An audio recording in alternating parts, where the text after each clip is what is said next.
Magandang hapon guys.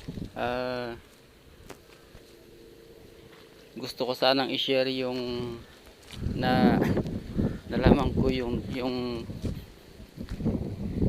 kunting kaalaman sa pagtatanim ng talong. Kasi first time hindi maganda yung pagitan niya. Pero ngayon mas maganda pala yung mas malayo yung pagitan, mas malalaki yung bunga niya. Tingnan nyo guys, ito siya. Mas makuha yung bunga niya, mas malaki siya. Ang pagitan nito is 1 meter, sobra 1 meter. Mas siguro mga 150 meter na to. Mas magandang tanggalin yung kanya, mas magandang tanggalin yung mga damo, tapos maluwag. Pag harvest hindi masyadong, kasi mga parang to mga 6 months. Ay hindi, 5 months pa lang siguro tong talong ko. 5 months.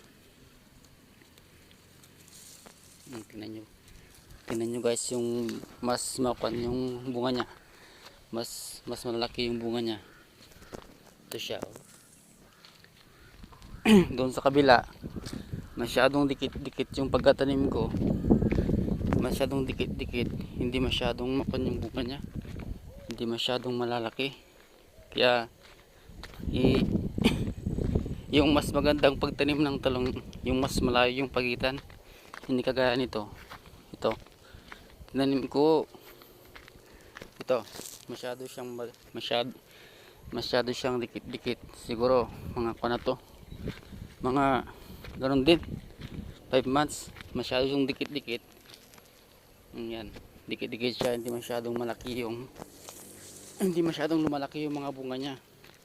Tapos yung pagitan, pag nag-harvest ka, yung mga bulaklak niya na babangga, tapos mahirap pang mag-harvest. Yan guys.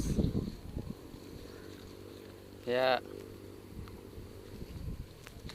payo ko lang na pag magtanim ka ng talong, tingnan yung pagitan. Mas magandang mas maluwang yung pagitan, siguro sobra 1 meter, isa't kalahating metro. Mas maluwang yung kanya, mas makuha yung pag-harvest, tapos mas malaki yung bunga niya. Ito. Hindi masyadong malalaki yung bunga niya,